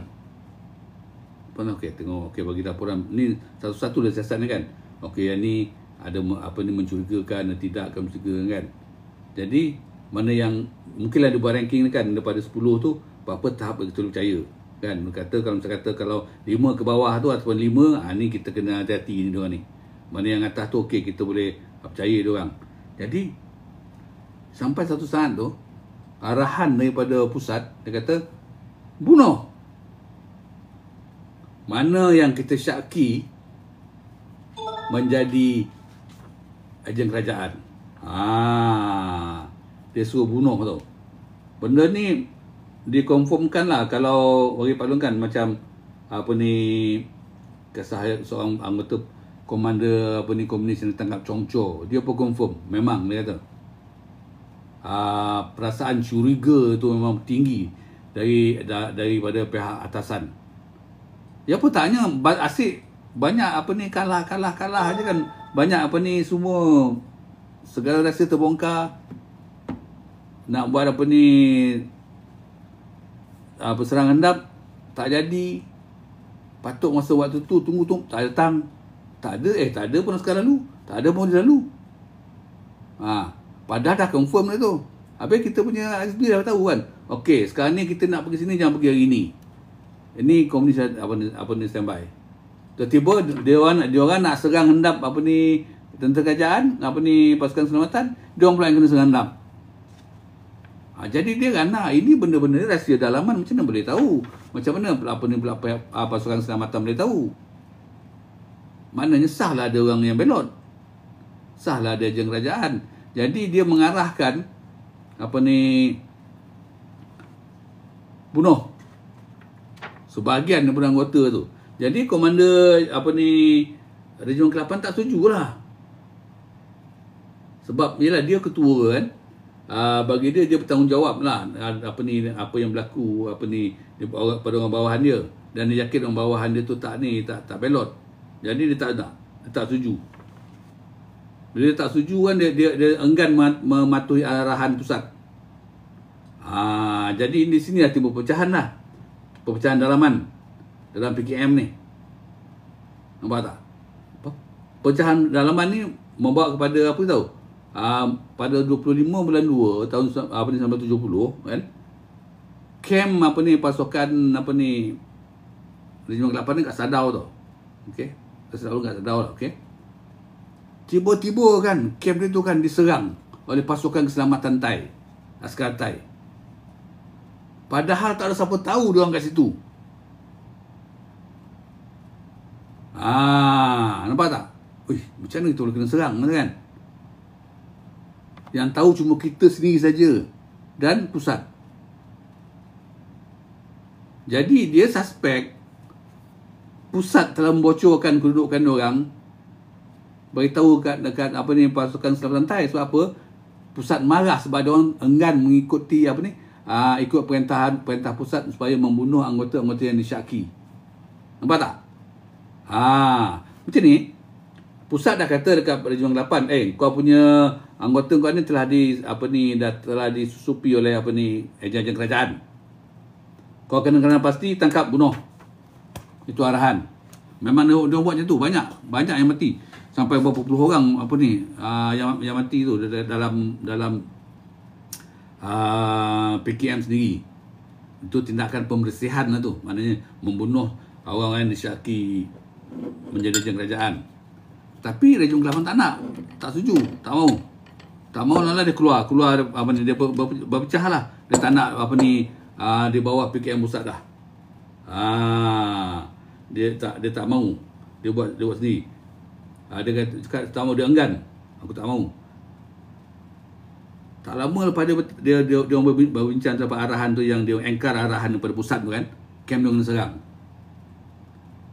Jadi dia suspek pusat beritahu. Dan ada logik di sini. Sebab apa? Pusat dah marah dekat Regimen 8. Dia kata, engkau kena hapuskan orang-orang kau yang disyaki sebagai ejen kerajaan ni. Kalau selagi engkau tak hapuskan, selagi mereka ada di situ, mereka ni akan menjadi ancaman kepada kita. Ancaman keselamatan kepada kita. Ke-10. Dan saya pakai dengan Regimen 10. Itu Regimen untuk orang Melayu. Jadi kan, bila dah macam tu, sebagai komander Regimen 8 lah, ni sah ni cimpeng punya kerja ni. Sebab kita engkar cakap dia. Tuduhan itu ada logik. Sebab apa? Cimpeng kata, engkau kena bunuh orang kau yang kita syaki sebagai ejen kerajaan. Ni kau tak bunuh. Kalau kau tak bunuh, aku beritahu dekat askar Thailand berserang kau. Macam tu lah pada pandangan komander Regimen 8 ni. Jadi Regimen 8 ni syak PKM pusat yang membocorkan rahsia kerana keengganan komander dia untuk membunuh atau mengikut arahan pusat membunuh mereka yang disyaki. Jadi Regimen 8 pun terpaksa pindah tempat lain. Dia pindah tempat lain. Okey, dia pindah tempat lain lah. Dia bengang pindah tempat lain. 2 bulan selepas dia pindah tempat baru tu, anggota pusat, komunis pusat, hantar seorang komander, dia punya ketua kan, dengan 15 orang pengikut dia, pergi berjumpa dengan komander Regimen 8 ni. Tujuan dia untuk mengambil alih kepimpinan Regimen 8 ni. Jadi komander dia tahu, dan pengikut dia tahu, sekiranya dia ambil alih, mana yang disyakin akan kena bunuh nanti. Jadi dia guning gagal. Komander Regimen 8 tak nak melepaskan dia punya pangkat dia ataupun dia punya kuasa sebagai komander Regimen 8. Tak boleh. Terkap-terkap bunuh. Jadi wakil pusat tadi kena bunuh. Agaknya yang 16 orang ni semua dah kena kepung kan, dia menyerah diri lah. Di situ dah berlakunya perpecahan. Perpecahan pertama dalam dalaman komunis. Berlaku perpecahan. Okey.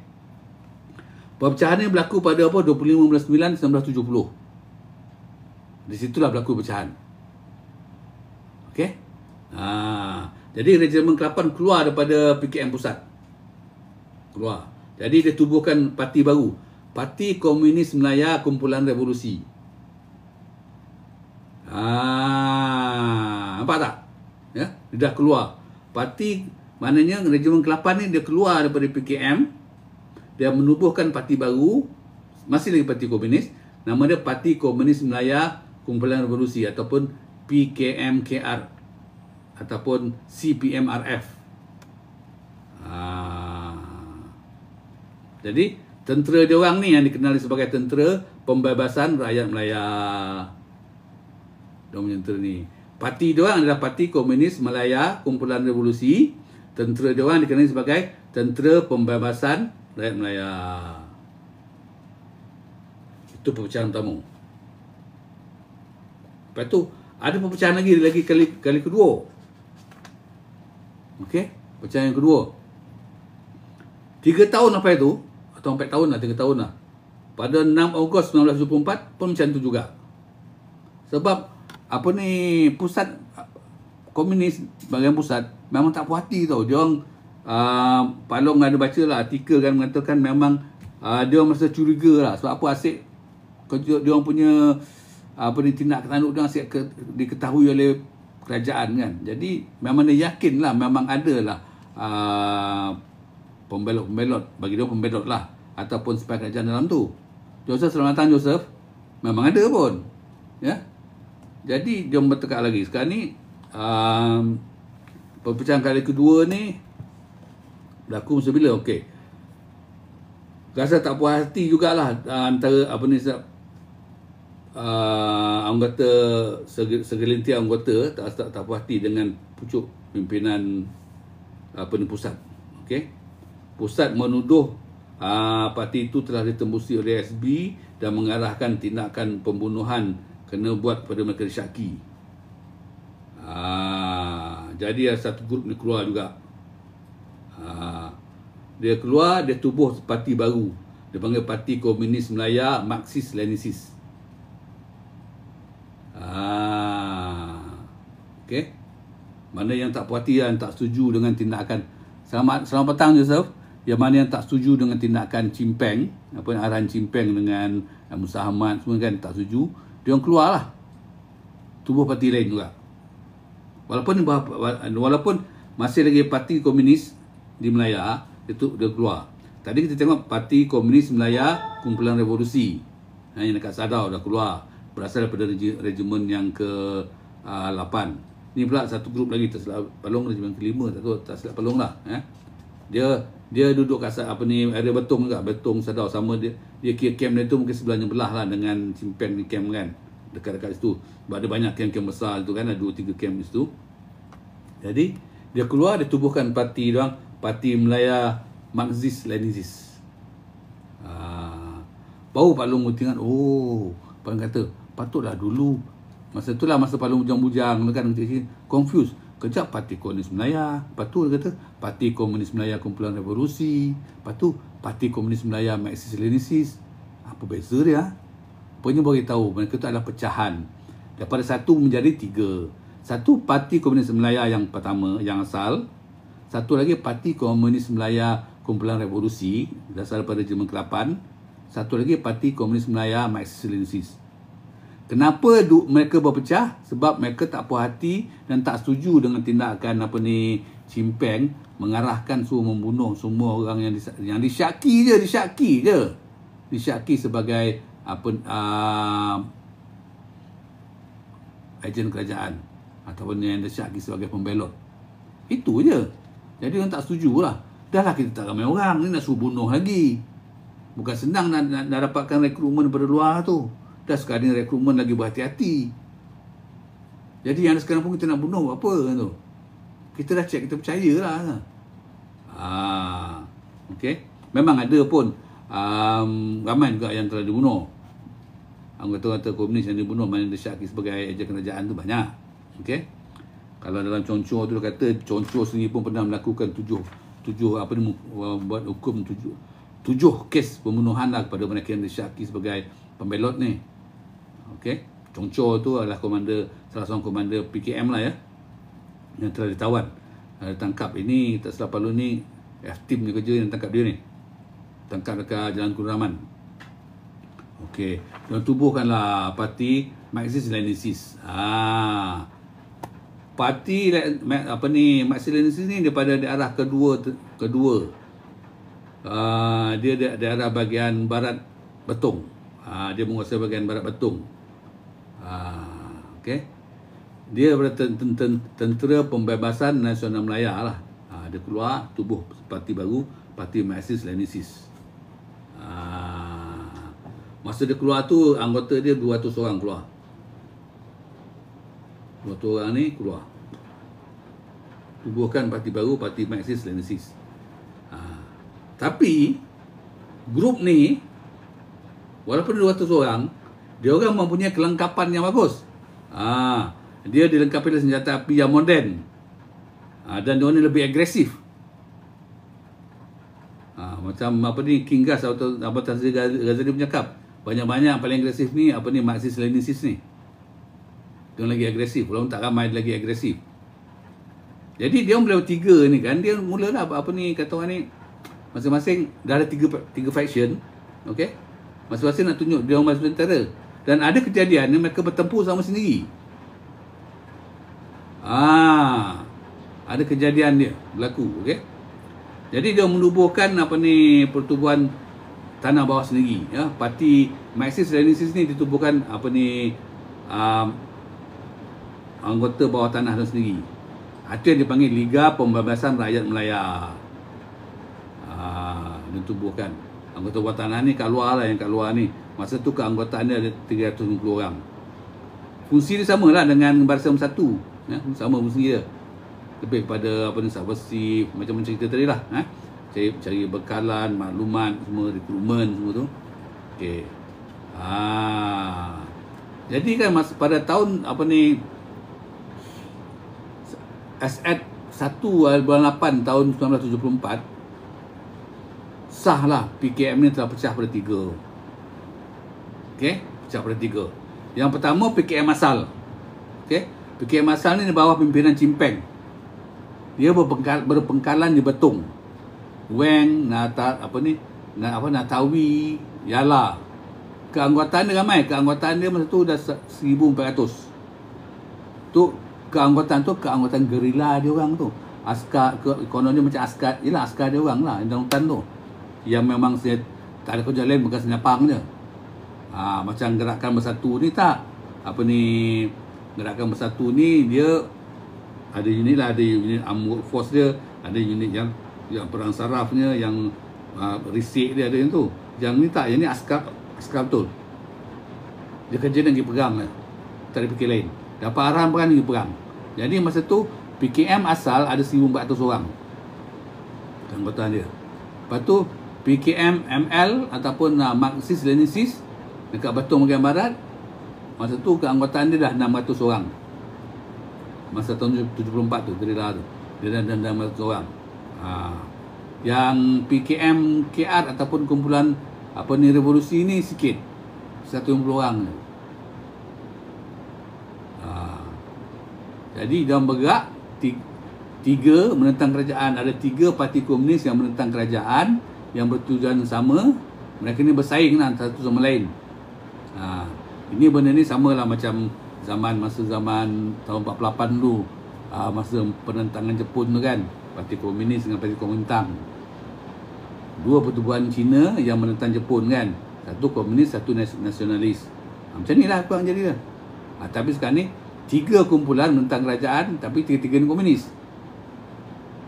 Satu grup lama Chimpeng, satu grup baru, 2 grup baru, PKM Marxist-Lenisis dan PKM kumpulan apa ni, PKM KR ataupun apa ni, kumpulan revolusi. Jadi diorang ni bersaing antara satu sama lain, melakukan keganasan dan cari pengaruh. Dia compete lah satu sama lain. Masalahnya dia kawasan masing-masing lah. Kau jangan masuk kawasan aku, kau masuk kita perang. Dia macam tu. Ni kawasan PKM, ni kawasan PKM apa ni, ML Marxist-Lenisis, ni kawasan PKM kumpulan revolusi. Tapi kumpulan revolusi tak seaktif sangat lah. Dia lebih dekat kawasan apa ni, sempadannya, bahkan anggota tak ramai, ya. Tapi yang aktif ni 2 ni.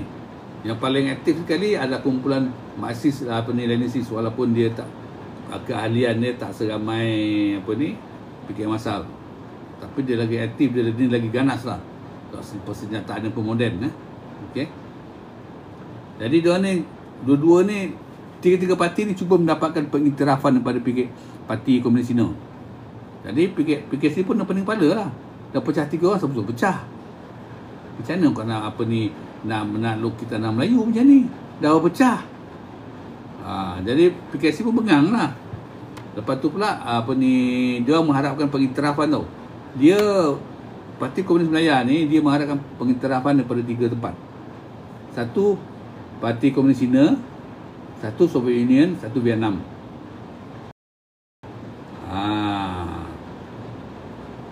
Tapi Vietnam tak nak iktiraf dia orang. Komunis Vietnam tidak mengiktiraf tak menyokong lah Parti Komunis Melayu. Sebab bagi dia orang Parti Komunis Melayu ni adalah bernaung di bawah Parti Komunis Cina. Dan masa tu walaupun Cina dengan Vietnam ni menganut pahaman komunis kan. Cina Mao Zedong kan, Hanoi Marxist-Leninis, tapi mereka tak ngam tau. Sifat perkauman mereka tu ada. Tu kalau kata dia ni komunis ni ada sifat perkauman. Komunis Cina dengan komunis Vietnam tak ngam. Itu sebab di Vietnam masa tahun 70-an ni kan, banyak pelarian-pelarian dari Vietnam. Pelarian-pelarian Vietnam tu kebanyakan mereka ni adalah keturunan Cina. Rakyat Vietnam, keturunan Cina. Dia ni yang lari. Faham tak? Dia ni yang lari. Sebab apa? Dia ni ditindas oleh Parti Komunis Vietnam yang dikuasai lawan Vietnam. Jadi Hanoi tak nak iktiraf dia orang lah. Tak nak beri sama. Kau pro Cina. Ingat tak masa tahun 70-an 80-an dulu ada peperangan sekejap lah, tak lama, antara Cina dengan Vietnam. Ada. Kalau tuan-tuan ingat peperangan sempadan antara Cina dan Vietnam. Padahal dia orang tu sama-sama komunis kan. Benda dia berlaku selepas Vietnam berjaya menawan Vietnam Utara berjaya menawan seluruh Vietnam, dan juga Vietcong pun berjaya menguasai Laos, Khmer berjaya menguasai Khmer kan. Jadi Indochina dah jatuh kepada pengaruh komunis. Lepas tu ada peperangan sempadan antara Cina dengan Vietnam. Pasal ni lah. Itu sebab Vietnam tak nak iktiraf, macam tak nak sokong lah parti parti PKM ni. Satu lagi sebab dia, okey, termasuk juga Soviet Union pun tak nak iktiraf. Sebab apa? Soviet Union dengan Vietnam dah kata,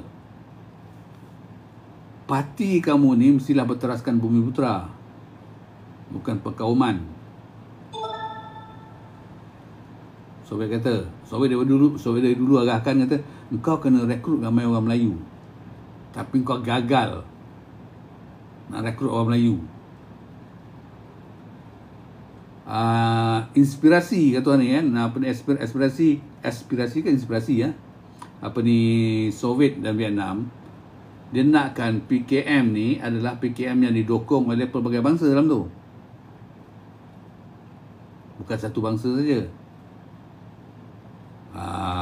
Jadi dia bagi dia gagal lah. Jadi PKM bagi Hanoi hanya sebagai parti yang berteraskan Cina saja, kaum Cina saja. Jadi Hanoi tak setuju, Hanoi tak nak sokong.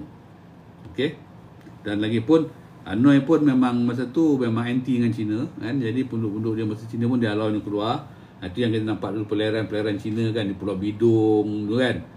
Dan juga di Sungai Besi tu. Sungai Besi kan tempat Astro tu dulu. Di Sungai Besi dan juga di Bidung tu, itu adalah pelarian Vietnam. Pelarian Vietnam tu bukannya bangsa Vietnam tau. Kebanyakan ada. Ada juga bangsa Vietnam lah yang lari nak melarikan daripada komunis, tapi kebanyakannya adalah rakyat Vietnam yang keturunan Cina.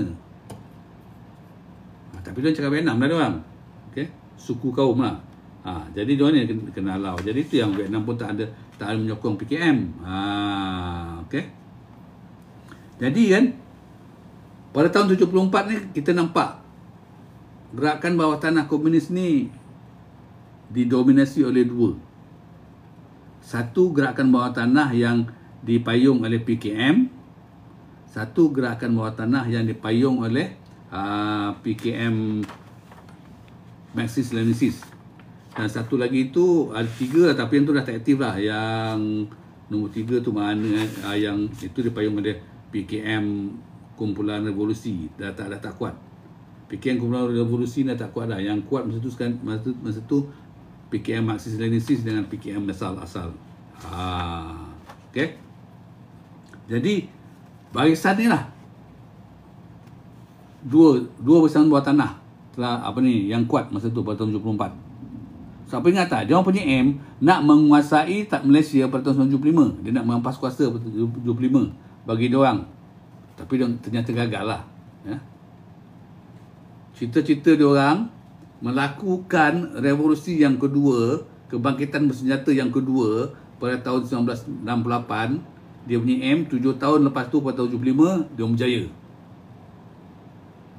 menguasai tanah Melayu ni, Malaysia. Tapi gagal, ya. Okey. Jadi gerakan bawah tanah tu satu yang aktif ada 2. Satu Barisan Pembebasan Nasional Nasional Melaya, satu lagi Liga Pembebasan Rakyat Melaya. Ya, Barisan Pembebasan Nasional dengan Liga Pembebasan Nasional. Ini pun tu pecah juga. Dia pecah lah. Dia separuh ikut PKM Marxist-Lenisis, lepas tu ikut PKM ikut PKM asal. PKM yang diketuai oleh Simpeng lah. Lepas tu Liga Pembebasan Rakyat Melaya, okey, LPRM, berpihak pada PKM ML. Apakah fungsi pergerakan yang baru ni? Sama juga fungsi pergerakan dia. Tak ada beza pun. Itu kalau kata dia fungsi dia itu je, sama je. Jadi maknanya segala taktik dia orang senang dikesan oleh SB. Sebab fungsi dia sama, dia tak ada fungsi yang baru. Sama ada Barisan Pembebasan Nasional, begitu juga Liga Pembebasan Rakyat Melaya. Dia orang dua ni bersaing. Dia compete tu. Tengok saya tak, Min? Dia saing, dia bercompete, ya. Apa yang dia compete tu? Satu, menyebarkan risalah propaganda. Memang risalah propaganda satu daripada Barisan Pembebasan Nasional Melaya, PKM asal. Satu lagi Liga Pembebasan Rakyat Melaya, PKM Marxist-Lenisis. Dia ni salah satu tu function dia tu, dia menyebarkan propaganda, risalah, macam-macam lah ya. Lepas tu mengibarkan bendera PKM, merentang spanduk. Paling ingat dekat Kampung Pak Long dulu tahun 70-an dulu ada dekat hutan kan. Dia orang dia orang letak bendera mini tu, merah, nampak jauh merah. Sampai tu ada polis lah. Pergi tengok kan. Nama dia kibarkan bendera tu merah. Bendera komunis, nampak. Orang polis kata tak, itu bukan bunga apa? Atas hutan tu, pokok tinggi atas bukit tu tiba merah tu, nampak. Dia letak kan. Dia kerja tu lah, merentang spanduk, merentang bendera tu. Okey. Tu tugas yang pertama, menyebarkan risalah propaganda subversif. Satu lagi mengibarkan bendera risalah. Yang ketiga, kerja dia orang ni kerja bawah tanah ni, mengebom dan melancarkan roket dan berdil pengkalan pasukan keselamatan. Kerja dia orang. Pum lagi. Tanyalah askar kita tahu lah kan. Nak menduduk dekat sempadan dekat yang buat yang menjaga lebuh raya Timur Barat tu. Teruk kena kacau dengan komunis, ya. Yang keempat pembunuhan anggota polis kerajaan SB. Ini tugas dia orang, ni tugas utama dia orang tu.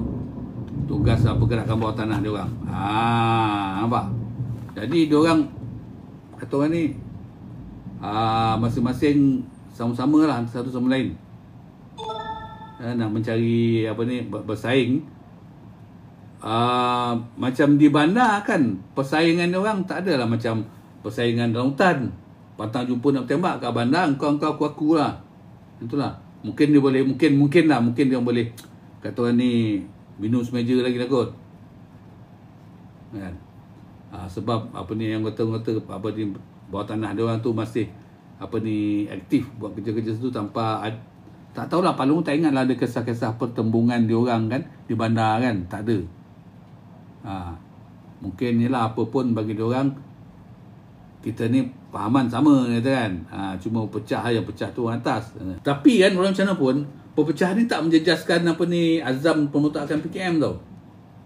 Pecah tak pecah lah, tapi mereka masih lagi berjuang bersama-sama apa ni, mana kau sendiri, kau buat diri masing-masing lah. Kau dengan cara kau, aku dengan cara aku.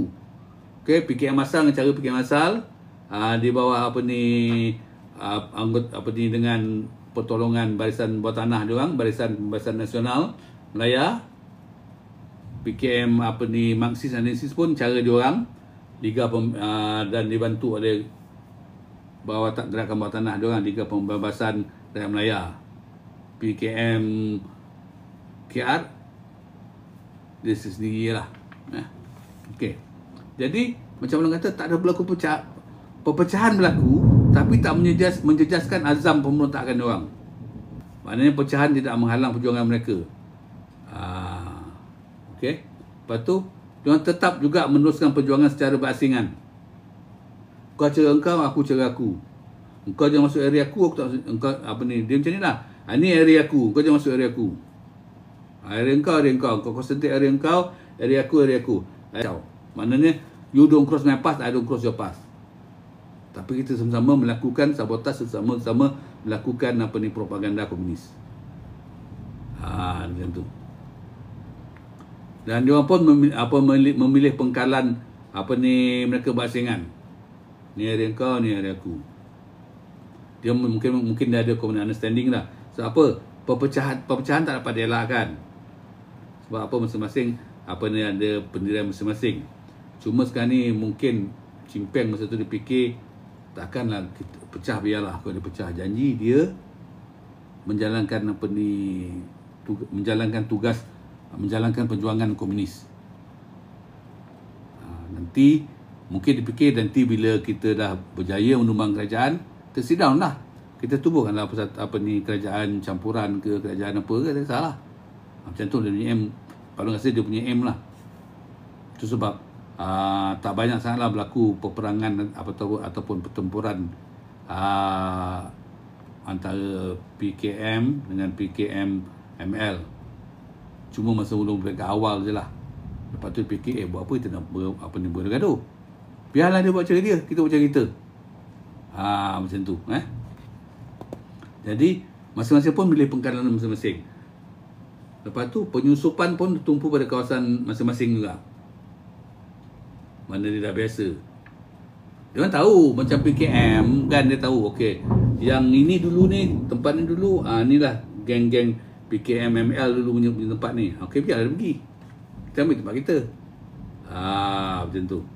Jadi tak adalah pertindihan atau perebutan tempat lah. Bila mereka memilih tempat pengkalan dia orang tu. Walaupun dia balik semula ke tempat lama dia orang, masa zaman daurat yang awal dulu, tapi tak ada pertindihan lah. Ni area kau, ni area aku. Macam tu Kau ambil Kulim, aku ambil Sungai Siput. Tu. Diorang pun taktik yang sama juga, mendekati ahli keluarga, dan diorang pun cuba nak berbuat baik dengan kaum Melayu kan. Dan ialah dalam apa tu, bila berpecah tu ada apa ni, grup yang dianggota orang Melayu. Kalau rasa macam Rashid Maidin dengan Abdul Sidi tu dia jam 10 di bawah PKM asal. Dua-dua pihak ni faction ni giat merekrut ahli baru dan juga buka pekanan baru. Dan sama-sama dia orang tiru taktik baru, taktik Vietcong, iaitu memerasan jangka sama. Okey, PKM asal dengan PKM ML pun sama juga, PKM KL pun sama juga.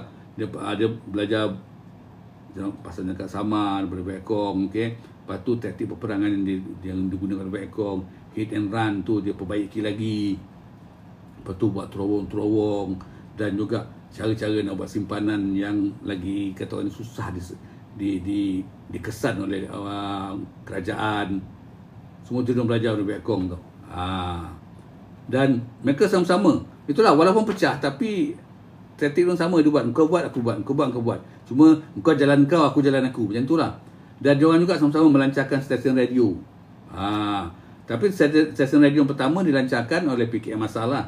Dia panggil Suara Revolusi Melaya. pada 15/11 tahun 1969. Okey, yang dipancarkan di China. PKM Marxist-Leninis lewat sikit 6 tahun lepas tu lah. Pada tahun 74 dia buat Suara Rakyat Melaya yang dipancarkan di Selatan Tai, dekat dia punya markas dia orang lah. Radio dia ni pun digunakan dalam bahasa apa ni, 4 bahasa, main propaganda dia orang, sebab dia nak cuba nak mempengaruhi bangsa, 4 bangsa lah. Dia gunakan bahasa Melayu, dia gunakan bahasa Cina. Cina banyak dialek tu, Mandarin dan 4 lagi dialek yang ada. Lepas tu bahasa Tamil dan Inggeris dia gunakan, ya. Okey, statistik ini kita saja nak tengok lah kan, statistik operasi pasukan keselamatan di Semenanjung Malaysia pada tahun 1975 sampai 1982 lah. Okey, statistik dia, ya. Pertempuran dengan komunis dekat Kedah masa tu 28, Perak 46, Kelantan 11, Pahang 2 tahun 75 tu. Makna kan kegiatan komunis tu banyak giat di Perak lah, ya. Okey. Lepas tu kem dijumpai Kedah 1, Perak 26, Kelantan 6, Pahang 1. Ini statistik, Palung ada statistik. Jadi itulah kawan-kawan kalau cerita pasal komunis ni.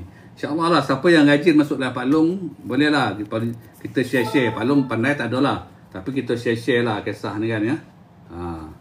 Kita share-share sejarah. Tapi itulah boring lah kalau siapa yang tak suka sejarah ni kan. Dan Palung terpaksa kadang-kadang tu kena membaca kat sini, sebab Palung takut apa ni, kalau Palung cerita secara apa ni, takut bersalahan kan dengan fakta. Jadi kita kena baca kat sini lah. Ni sedap ni buku ni, InsyaAllah nanti kita nak baca ni, sejarah perisikan di Malaysia ni. Sebab apa kita kena ni, pun cakap terang lah, dalam perjuangan menentang komunis ni kan, tanpa kerja keras bahagian perisikan special branch ataupun perisikan tentera, susah tau. Dia orang ni lah, itulah dia hero yang tak didendang. Dan memang kita tahu, kita tak boleh nafikan memang apa ni, angkatan tentera dengan apa ni, polis diraja Malaysia kan, memang ialah yang apa ni, dia punya PPH dia ke, dia punya anggota tugas am ni kan, memang apa ni, kata orang ni, bersungguh-sungguh membenteras kegiatan komunis. Askar pun memerangi komunis. Tapi kan sumber yang didapati, yang dikumpulkan oleh special branch ni kan, itulah waktu yang mendorong dan menolong kejayaan kerajaan dalam memerangi komunis. Dan kita kena ingat tau, masa darurat tu kan, kebanyakan special branch yang banyak mendapat maklumat daripada apa ni, penganas komunis ni, special branch yang beragama Cina, berbangsa Cina tau. Jadi janganlah kita tuduh Cina ni semua apa ni, sokong komunis, jangan. Berapa banyak kaum Cina kita, apa ni, kawan-kawan kita bangsa Cina yang apa ni masuk special branch. Jadi kan bapak tu kan memang kita kena, kata orang ni, kita kena berterima kasih tau pada sahabat kita yang apa ni, yang bangsa Cina ni. Kalau lah dia orang tak nak masuk special branch kan, kau ingat senang lah kita nak apa ni, memerangi komunis. Jadi itulah, bagi Pak Long kita berterima kasih tau. Okey, Pak Long rasa setakat ni dah lama Pak Long online ni. Terima kasih Pak Long ucapkan. Pak Long sudahi dengan ucapan maaf kalau salah cakap, ya. Sekian, Assalamualaikum warahmatullahi wabarakatuh. Jumpa besok. Assalamualaikum, bye bye.